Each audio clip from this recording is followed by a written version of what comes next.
결전의 날이라는 제목으로 하나님의 말씀 전하도록 하겠습니다.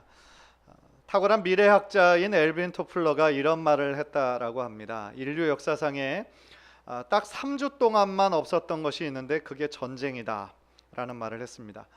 딱 3주 동안만 빼놓고 계속하여 크고 작은 전쟁들이 있어 왔다라는 것이요. 엘빈 토플러의 말에 조금 과장이 들어있는 것 같다면 어떤 그 일본의 히로세 다카시라고 하는 저자는 왜 인간은 전쟁을 하는가라는 그의 책에서 1945년도부터 91년까지 전 세계에서 일어난 모든 전쟁, 내전, 암살, 쿠데타, 테러 이런 것을 기록해 보니까 하루도 빠짐없이 있었다라는 겁니다. 그래서 그런 분쟁 지도를 무려 47쪽에 이뤄서 구체적으로 기술하기도 하였습니다. 어떻게 보면 인류의 역사는 피해의 역사고 전쟁의 역사라고 할 수 있을 것 같습니다. 그리고 모든 전쟁에는 반드시 결전의 날이 있기 마련입니다. 그 얘기는 뭐냐면 한 전쟁에서 크고 작은 전투들, 싸움들이 있기 마련인데 그 가운데 어떤 전투는 너무너무 중요하고 커서 그 전체 전쟁의 승리와 패배를 결정지을 수 있는, 그 향배를 결정지을 수 있는 아주 중요한 결전의 날이 있다라는 것입니다. 중국의 고대 전투에 대한 병법서로 유명한 손자병법이라는 책이 있죠.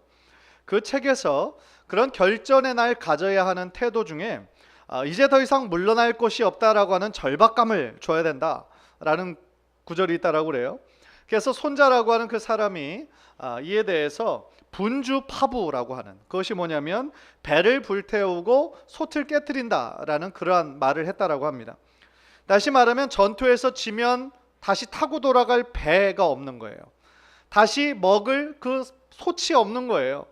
그러니까 그 정도로 이제 여기에서 지면 모든 게 끝이 난다라는 그러한 절박감으로 그러한 결전의 자세를 임하게 했다라는 것입니다. 제가 오늘 전쟁 이야기를 하는 이유가 있는데요. 왜냐하면 오늘 본문에 나오는 이 가나안과 여호수아와 이스라엘의 이 전쟁이 굉장히 결전의 날이었기 때문에 그렇습니다. 왜냐하면 가나안 쪽의 입장에서 봤을 때 이제 중부와 남부가 전체 다 이스라엘의 손에 들어갔고 남은 것은 북부 지역입니다. 그래서 여기서 이 전투에서 지게 되면 이제 완전히 가나안의 주권을 빼앗기게 되는 거예요. 이스라엘의 입장에서 보자면 이제 하나님께서 약속하신 그 약속의 땅 가나안을 정복하기에 마지막 족속들만 마지막 그 부분들만 남은 거죠. 그래서 오늘 전투가 굉장히 중요한 이스라엘과 그 가나안 간의 굉장히 중요한 그 전투의 장면을 보여주고 있다는 겁니다. 그렇다면 오늘 본문을 우리가 함께 읽으면서 이 속에 나타난 하나님의 성품은 무엇이고 또 이 전쟁의 승리 기사를 통해 우리가 배울 수 있는 영적 교훈은 무엇인가, 우리 한번 함께 말씀을 나눌 때에 하나님의 주시는 큰 은혜와 또한 깨달음이 저와 여러분 모두에게 임하기를 간절히 축원합니다. 우리 첫 번째로 우리가 제일 먼저 오늘 본문에서 발견한 하나님의 모습은 항상 앞서서 인도하시는 그 하나님의 모습을 우리가 발견하게 됩니다.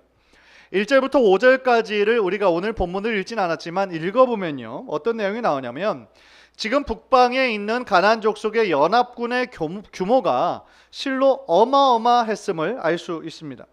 요단강에서부터 서부 해안에 이르기까지 또한 산간 지역과 평지에 이르기까지 모든 흩어져 있던 북방 지역의 가나안 족속들이 다 모인 거예요. 그래서 4절 5절을 보면 그들이 그 모든 군대를 거느리고 나왔으니 백성이 많아 해변에 수많은 모래 같고 말과 병거도 심히 많았으며 이 왕들이 모두 모여 나와서 이스라엘과 싸우려고 메론 물가에 함께 진쳤더라. 이런 구절이 있습니다. 그리고 이 모든 연합군을 집결시킨 하나의 중심 인물이 나오는데 바로 1절에 나오는 하솔왕 야빈이었어요. 당시 하솔은 북부 지역의 핵심 지역이었습니다. 그리고 가장 리더십이 있고 가장 강한 사람이었던 그 야빈 왕이 그 모든 족속들, 흩어져 있는 족속들에게 모이라고 급하게 전가를 보내죠. 마지막 결전의 날이다. 이 전투에서 지면 이제 우리는 끝이다. 그래서 모든 족속들이 한 족속도 그거에 대해서 거부하지 않고 다 모였어요. 다 직결한 곳이 바로 메론 물가였습니다. 그래서 오늘의 이 전투는 메론 물가 전투라고 명명해도 맞는 말이에요. 그런데 북부 지역의 연합군의 숫자가 얼마나 많았는지 해변에 수많은 모래 같다라고 묘사했습니다. 물론 이 표현에 약간의 과장된 그런 표현이 들어가 있긴 하지만 셀 수 없을 정도로 많은 사람들이 빽빽하게 들어섰다라는 거예요. 그 메론 물가에. 단순히 보병의 숫자만 많은 것이 아니었습니다. 말과 병거도 굉장히 많았다라고 기술하고 있어요. 당시에 말하고 병거, 그 전차는요 굉장히 강력한 무기였는데, 당시 유대인의 가장 유명한 역사가였던 요세푸스가 당시 북부 연합군에게 1만 명의 기병대, 2만 명의 그런 병거 부대가 있었을 것으로 추정했습니다. 어마어마한 숫자인 거예요. 여러분 혹시 그 고대 전투 영화 보신 적 있습니까? 저는 이제 그 고대 전투 영화를 가끔씩 이렇게 좀 즐겨 보는데요. 그 기마 부대 그리고 그 전차 부대가 얼마나 강력한지요. 아무리 그 적들이 지금 진을 견고하게 쌓아놓고 아주 그 방패로 모든 것들을 다 철저하게 막았다라고 할지라도 보병은 뚫지 못해도 기병은 뚫을 수 있어요. 그래서 말들로 그 긴 창을 가지고 거기를 일단 적진을 흔들어 놓고 그 진영을 뚫어버리면 그 싸움은 당연히 이쪽에 유리한 쪽으로 금방 전세가 달라지거든요. 그러니까 이 말 기병대와 이 전차력의 그 위세가 그만큼 대단하다라는 거죠. 그렇다면 인간적으로 봤을 때 여호수아와 이스라엘 백성들이 셀 수 없이 많은 그런 백성들, 가나안 족속들이 있는데 거기에다 보니까 1만 명, 2만 명이나 되는 기병대와 전차부대까지 있는 것을 멀리서 봤다라고 생각해 보세요. 솔직히 인간적인 마음으로 두려운 마음이 들었을 거예요. 사실 이 장면을 이렇게 불가능한 싸움으로, 인간적으로 생각하기에 불가능한 전력의 싸움으로 이렇게 묘사하고 있는 저자의 의도가 있을 것인데요. 그것은 뭐냐면 하나님의 도움이 없이는 인간적으로는 불가능하다라는 거예요. 여기서 이기기가. 즉 이 싸움으로는 현실적으로는 이길 수 없는 싸움이었지만 하나님께서 이스라엘과 함께 하셨기 때문에 이 수많은 적들과의 전투에서 이길 수 있었다라는 것을 더 강하게 말씀하기 위해서 이 저자는 이렇게 지금 묘사하고 있는 것이죠. 6절 우리 한번 화면을 보면서 다 함께 읽겠습니다. 6절 시작. 여호와께서 여호수아에게 이르시되 그들로 말미암아 두려워하지 말라. 내일 이맘때에 내가 그들을 이스라엘 앞에 넘겨주어 몰살시키리니 끊어 그들의 말씀을 불살하라 하시니라. 하나님의 승리의 약속의 말씀이 다시 주어집니다. 하나님은 제가 지난주에도 말씀드렸던 것처럼 하나님의 그 말씀이, 하나님의 그 약속이 가장 필요로 한 때 어김없이 임하시죠. 그리고 그들 눈에 보이는 정말 셀 수 없이 많은 적군들 앞에서, 그들의 위력 앞에서 두려움 가운데 있었던 그 여호수아와 이스라엘 백성들에게 승리의 약속을 다시 한번 주세요. 아마도 이전의 여러 전투에서도 물론 인간적으로는 눈으로 보기에는 참 이길 수 없는 그런 약세인 싸움이었지만 하나님의 약속의 말씀이 임했을 때 어김없이 승리했다라는 것을 이스라엘 백성은 기억하고 있었겠죠. 그래서 당연히 이 순간도 하나님께서 그들을 너희들 앞에서 몰살시키겠다 약속해 주신 그 말씀이 임했을 때 이 이스라엘 백성 여호수아는 다시 한번 힘과 용기를 얻게 되었을 것입니다. 또한 하나님께서 내일 이맘때에 내가 몰살시키겠다 라고 하시는 말씀으로 봐서 전투를 수행하고 있는 것은 비록 이스라엘 군사들이지만 궁극적으로 그들에게 승리를 주시는 분은 오직 하나님이심을 우리들에게 말씀하고 계시는 거죠. 즉 하나님께서 그 전투에 지금 함께 하시며 오직 이스라엘이 하나님의 편에 섰을 때 그들에게 진정한 승리가 주어진다라는 것을 말씀하고 있는 것입니다. 한 가지 더 여기서 하나 생각할 수 있는 것은요, 결국 가나안의 남은 적들이 이렇게 연합해서 지금 이스라엘과 싸우려고 하는 이 결전난이 벌어지게 된 것도 결국 크게 보면 하나님의 섭리였다라는 거예요. 생각해 보세요. 이들이 만약에 연합군으로 싸우지 않고 각계 전투로 그냥 내 성읍만 잘 지키겠다라고 생각했으면 어떻게 됐을까요? 이스라엘의 입장에서 봤을 때는 다 흩어져 퍼져 사는 산간지역, 해안지역에 퍼져 사는 그 모든 성읍들을 이스라엘 백성들이 일일이 찾아다녀서 그들을 무찔러야 되거든요. 그러려면 얼마나 많은 시간이 더 필요하고 얼마나 많은 에너지가 더 필요했겠어요. 사실 이때까지도요, 요단강을 건넌 이후로 지금까지 많은 전투를 해왔던 이때가 벌써 6년이 흘렀어요. 그러니까 앞으로 그 모든 싸움들을 해야 됐다면, 일일이 해야 됐다면 훨씬 더 많은 시간이 들었겠죠. 그렇다면 하나님의 이 약속의 땅을 주시겠다라고 하신 것을 성취하기까지는 그만큼 더 오랜 시간이 걸렸겠죠. 따라서 이 모든 상황을 사실은 마련하신 것도 결국 하나님의 크신 섭리 가운데 있었다라는 것입니다. 그리고 그것은 결국은 하나님께서 이 모든 것들 가운데, 모든 환경과 상황 가운데 우리들 앞서서 행하시고 계시고 인도하고 계신다라는 사실을 우리들에게 말씀하시고 계시다라는 거예요. 얼마나 감사한 일입니까?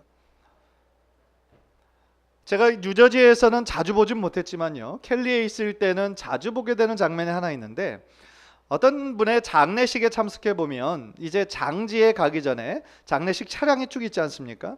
그런데 그것을 에스코트하는, 호위하는 그런 업체가 있어요. 겉으로 보면 꼭 경찰하고 똑같은데 사실은 경찰이 아니고 에스코트하는 그런 회사의 업체 사람이에요.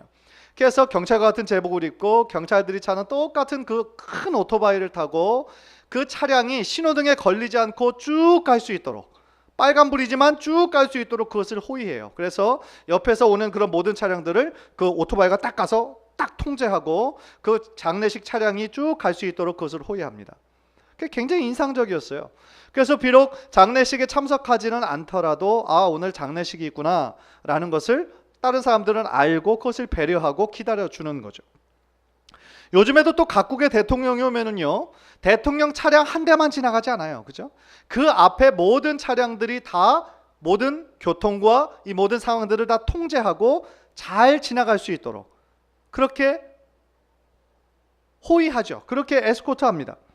그런데 그 장면과 비교할 수 없이 하나님의 자녀들은요, 하나님께서 친히 우리들의 갈 길을 앞서서 인도하신다라고 생각해 보세요. 얼마나 감사한 겁니까? 출애굽기 13장 21절 우리 한번 화면을 통해서 다 함께 읽겠습니다. 출애굽기 13장 21절 시작. 여호와께서 그들 앞에서 가시며 낮에는 구름 기둥으로 그들의 길을 인도하시고 밤에는 불 기둥을 그들에게 비추사 낮이나 밤이나 진행하게 하시니. 우리가 잘 아는 구절이에요.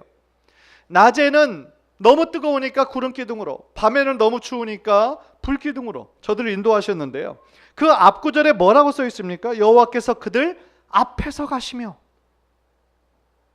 언제나 하나님께서 이스라엘 백성들 앞에서 그 모든 수백만 명의 백성들을 이끌고 인도하셨다라는 겁니다. 인도자의 자격은 인도를 받아야 하는 사람의 앞에 가서 서야 되는 거예요. 만약에 인도자가 없이 가야 한다면 우리는 처음 가는 길에서 헤맬 수밖에 없어요. 뭐 예를 들어 우리가 처음 가는 어떤 나라에 갔습니다. 근데 그날에 가이드가 지금 나왔는데 그 가이드가 앞에 서지 않고 제일 뒤에서 뭐라고 그러냐면은 거기 앞에서 일단 한번 가보세요. 막 거기 헤매면 내가 그때 가르쳐 줄게요. 만약 그렇게 얘기하는 가이드가 있다면 팁 하나도 못 받을 거예요. 그죠? 그리고 아마 금방 쫓겨날 겁니다.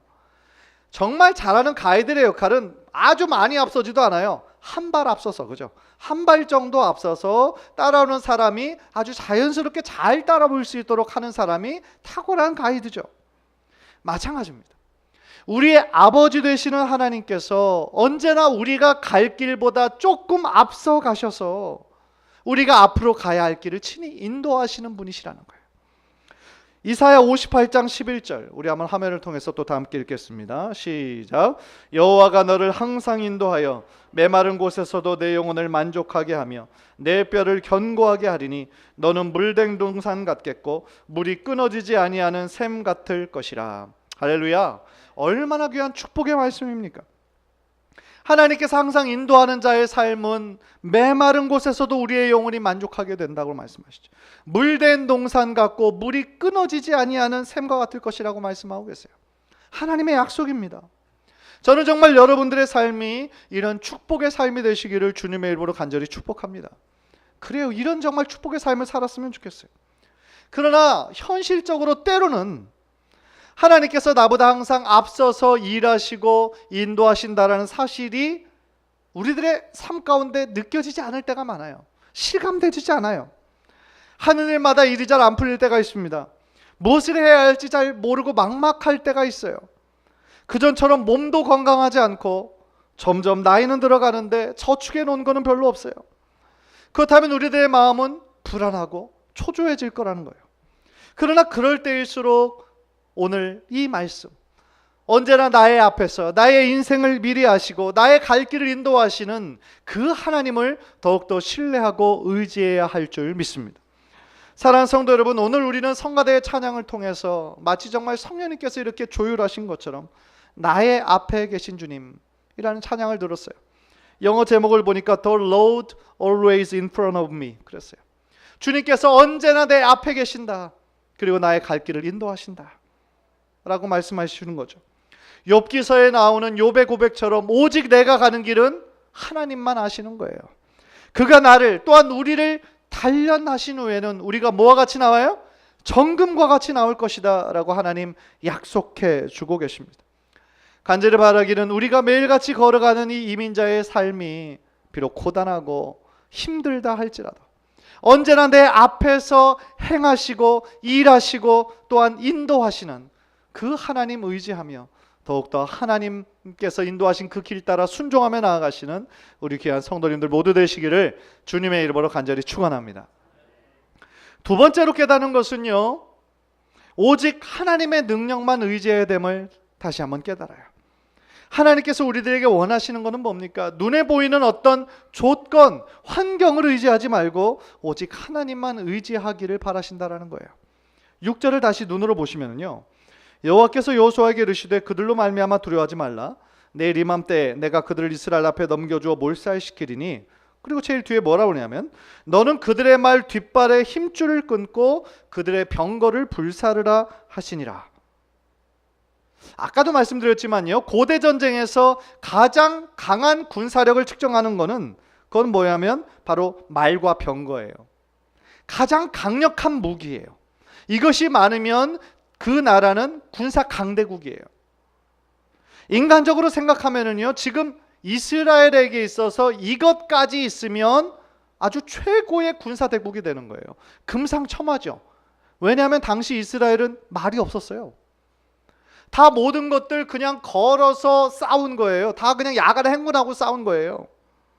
그렇다면 이들이 가나안을 다 차지한 이후에라도 이 말과 기병대와 전차부대까지 있으면 앞으로 또 어떤 싸움이 계속 나올지도 모르는데 얼마나 좋았겠어요? 그런데 왜 하나님은 이처럼 필요하고 유용한 것을 사용하지 못하게 하셨을까요? 그 이유는 너무나 명백해요. 하나님께서 만약에 이스라엘에게 이 말, 그 기병대와 전차부대를 허락했다라고 한다면 이 이스라엘 군대가 뭘 더 의지했을까요? 눈에 보이지 않는 하나님을 의지하기보다는 눈에 보이는 그 막강한 군사력을, 막강한 무기를 더 의지하게 되었을 거라는 거예요. 물론 우리가 생각할 때 아유 설마 방금 직전까지도 하나님의 이름으로 승리를 체험한 사람들인데 뭐 어느 정도 시간이 지났다고 벌써 그거를 잊어먹어요? 예, 잊어먹어요. 우리 사람은 그런 존재예요. 그들이 승리했어도 야 우리가 이렇게 잘 싸웠으니까 야 이 위력이 이렇게 대단하구나 라고 자꾸만 생각하게 되는 인간의 연약함이 있다라는 거예요. 그래서 하나님께서는 그 전에 이미 신명기 17장 16절에서 왕에게 이런 명령을 하신 적이 있어요. 신명기 17장 16절. 그는 병마를 많이 두지 말 것이요 병마를 많이 얻으려고 그 백성을 애굽으로 돌아가게 하지 말 것이니. 왕의 자격이에요. 왕이 되려면 이 병마를 많이 두지 말아야 된다. 왜 그럴까요? 모든 사람은 눈에 보이는 것을 의지하려고 하는 본능과 같은 경향이 있어요. 따라서 이스라엘이 앞으로 싸워야 될 싸움이 많이 있겠지만 하나님의 군대로서 정말 저들에게 필요한 것은 수많은 말과 병거가 아니라 오직 전쟁을 주관하시는 능력의 하나님이심을 다시 한번 강조하고 있다는 겁니다. 솔직히 눈에 보이는 것을 더 의지하는 현상은 오늘날에도 우리들에게도 여전히 계속되고 있죠. 조금 여유 있는 은행의 밸런스가 있어야 우리들의 마음이 평안해요. 남들이 갖추어 놓고 사는 것을 보면 우리도 그것을 좀 갖춰 놓고 살고 싶은 마음이 있어요. 그리고 그러기 전에는 끊임없는 불평과 불만이 있죠. 잘 살기 위해서는 어떤 외적인 조건과 환경이 어느 정도는 갖추어져야 된다라고 우리는 생각을 해요. 심지어 신앙생활마저도 좀 크고 좀 이름 있는 교회를 좀 내가 다니고 신앙생활해야 내 신앙의 수준도 그 정도 높아지는 거다. 나의 격에 맞는 거다 라고 생각하는 사람도 존재해요. 그런데 우리 인간의 심리는요, 참으로 영악해서 우리가 바라던 어떤 외적인 조건들이 갖추어지기 시작하면 하나님께 더 감사하는 것이 아니에요. 그것들이 갖추어지기 시작하면 그토록 간절히 원했던 하나님을 향한 간절한 마음이 금방 사라져버려요. 어제까지만 해도 너무 좋았는데 새 집에 들어가니까 한 달 정도 간다 그러고, 새 차를 산다고 그러면 한 일주일 정도 간다고 그래요. 그거에 대해 너무 기뻐하고 좋아하는 게. 그렇다고 한다면 어떤 눈에 보이는 것을 우리가 정말 내가 꿈에 바라던 위시리스트를 이루었다 할지라도 그것을 인해 좋고 행복한 거 며칠이에요. 길어봐야 한 달이에요. 그런데 우리는 끊임없이 눈에 보이는 그 어떤 것이 이루어지기 전까지는 우리는 참 감사하지 못하고 만족하지 못하고 끊임없이 불평과 불만 가운데 산다는 거죠. 우리의 영적 생활도 똑같아요. 어느 정도 그것이 이루어졌으면 하나님 앞에 더 감사함으로, 더 간절함으로 나아가야 되는데 어느 순간부터는 우리들의 마음에 간절함과 사모함이 없어져 버려요. 우리들의 신앙생활이 정체되어 있거나 후퇴해요. 그리고 우리들의 삶에 신앙의 모험이라는 말, 신앙의 결단이라는 말도 없어져 버려요. 그저 편안하고 익숙한 그 상태에 머물러 있기 원하는 것이 우리들 자신이라고요. 어떤 나라들도 똑같아요. 어떤 나라들도요, 어느 정도 그 나라 GNP와 GDP가 막 함께 어느 정도 올라가기 시작하면, 딱 어느 수준을 지나가면 하나님을 더 이상 찾지 않아요. 왜? 하나님 없어도, 천국까지 안 와도 지금도 잘 살 수 있어요. 마음의 갈급함이 사라져 버리거든요. 그러니까 유럽에서 교회가 점점 문을 닫고 술집으로 변하고, 그런 현상들이 지금 미국과 한국에서 이미 시작됐고요. 그리고 교회를 가보면 급격한 노령화가 이루어지고 있죠. 젊은이들은 다 빠졌어요. 심각한 현상이죠. 물론 하나님의 은혜로 교회를 개척하고 있는 것도 여전히 계속되고 있지만, 교회 개척하는 숫자가 1000개라고 한다면 교회를 닫는 숫자는 1500개예요. 이것이 현실이라고요. 사랑하는 성도 여러분, 그러면은 이 현실 가운데 이 말씀, 오직 하나님의 능력만 의지해야 된다라는 것을 우리는 어떻게 적용해야 할까요? 어떻게 사는 것이 과연 정말 하나님의 능력만 의지하는 삶일까요? 무엇보다도 우리들의 육신을 의지하지 말고 오직 하나님만 바라보는 삶이어야 되죠. 육신을 의지한다는 건 뭡니까? 하나님의 능력보다 내 인간의 재능, 인간의 지식, 어떤 재물, 그걸 더 의지한다는 거예요. 그러나 로마서 8장에서 사도 바울은 뭐라고 경고했냐면, 너희가 육신대로 살면 반드시 죽을 것이다. 그렇게 경고했어요. 육신을 신뢰하면 우리들의 영적인 삶, 우리들의 영성은 죽는 거예요. 우리들의 신앙은 패배할 수밖에 없다는 것입니다. 만약에 이스라엘 백성들이 보이지 않는 하나님을 신뢰하지 않고 눈에 보이는 말과 병거를 더 의지했다라고 한다면 오늘 전투에서 패배할 수밖에 없었을 거예요. 따라서 우리는 눈에 보이는 어떤 환경, 육신을 의지하지 말고 오직 하나님의 권능만 의지하며 살아가야 될 줄 믿습니다. 시편 20편 7절 우리 한번 다 함께 읽겠습니다. 시작. 어떤 사람은 병거, 어떤 사람은 말을 의지하나 우리는 여호와 우리 하나님의 이름을 자랑하리로다. 할렐루야. 간절히 바라기는 눈에 보이는 어떤 조건과 환경을 의지하는 거지 말고 오직 하나님의 능력만 의지하고 하나님의 이름만 찬양하는 저와 여러분 되시기를 주님의 이름으로 간절히 축원합니다. 또 하나, 하나님의 능력만 의지한다라는 것은 하나님이 명령하신 대로 순종하는 거예요. 사실 생각해 보세요. 하나님의 능력을 우리가 언제 체험할 수 있겠어요? 한번 곰곰이 생각해 보십시오. 하나님의 말씀대로 순종할 때가 아니겠습니까? 여호수아와 이스라엘이 이 전투에서 승리할 수 있었던 비결은요, 잘 싸웠기 때문에 그거보다 더 위대한 비결이 있어요. 하나님의 말씀대로 순종했기 때문인 거죠. 그래서 하나님의 살아계시고 역사하심을 그들이 몸소 체험할 수가 있었던 거 아니겠습니까? 8절을 보면 여호와께서 그들을 이스라엘의 손에 넘겨주셨기 때문에 그들을 격파하고 큰 시돈과 무스르본 마임까지 추격하고 동쪽으로는 미스바 골짜기까지 추격하여 한 사람도 남기지 아니하고 쳐 죽이고, 하나님께서는 그 이스라엘 백성에게 약속하신 대로 그 가나안의 모든 족속을 다 넘겨주셨어요. 하나님의 절대적인 도움에 힘입어 군사적인 열세, 게임이 안 되는 싸움이었음에도 불구하고 이스라엘 백성은 승리할 수 있었다라는 거죠. 9절을 보세요. 여호수아가 여호와께서 자기에게 명령하신 대로 행하여 그들의 말 뒷발의 힘줄을 끊고 그들의 병거를 불로 살랐더라. 여호수아가 뭐라고 얘기해요? 여호와께서 자기에게 명령하신 대로 행하여 온전한 순종이 있었다라는 거예요. 그래서 말이 너무너무 요용했지만 뒷발의 힘줄을 끊고 그들의 병거를 불로 살랐다라고 얘기하고 있어요. 온전한 순종이에요. 그리고 10절부터 14절까지 쭉 읽어보면 여호수아는 핫솔로 돌아와서 그 야빈 왕을 죽이고 그와 동조했던 연합군들 모든 족속들을 다 죽여요. 그리고 12절 후반부에 보면 여호와의 종 모세에게 명한 것과 같이 순종하였다. 그렇게 묘사하고 있어요. 또 한 번의 순종이었던 것입니다. 그리고 15절 우리 한번 다 함께 화면을 통해서 다 함께 읽겠습니다. 시작. 여호와께서 그의 종 모세에게 명령하신 것을 모세는 여호수아에게 명령하였고 여호수아는 그대로 행하여 여호와께서 모세에게 명하신 모든 것을 하나도 행하지 아니한 것이 없었더라. 아멘. 모세의 순종이 있었고 여호수아의 순종이 있었기에 이스라엘이 궁극적으로 승리할 수 있었다라는 거예요.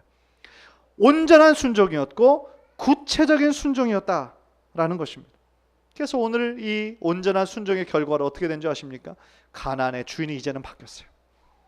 전투, 그 긴 가나안 족속과의 전투가 이제 오늘로 끝이 났어요. 이제 이스라엘에게 남은 것은 그 땅을 분배하는 거예요. 그리고 이 전투의 승리야말로 구속사적으로, 우리가 크게 구속사적으로 보면 하나님께서 오래전에 창세기에 한 개인을 불러서 약속하신 것이 있었어요. 누구를 불렀죠? 아브라함에게 불러서 약속한 그 땅을 주시겠다라고 한 그 언약이 마침내 성취된 거예요. 얼마나 신실하신 하나님이십니까? 한절의 바라기는 우리 힘으로는 도저히 감당할 수 없는 많은 일들이 있어요. 우리 하루하루의 삶이 참 힘들죠. 고단해요. 만만치 않아요. 그러나 오늘 주신 말씀처럼 나보다 언제나 앞서서 행하시는 하나님, 우리들의 갈 길을 언제나 앞서서 친히 인도하시는 그 하나님, 그 하나님을 더욱더 신뢰하고 오직 하나님의 능력만 의지해서 때때로 힘들고 고단하다 할지라도 그 하나님 주시는 힘으로 늘 승리하고 늘 순종하시는 우리 귀한 성도님들 모두 되시기를 주님의 이름으로 간절히 축원합니다. 우리 한번 기도하시겠습니다.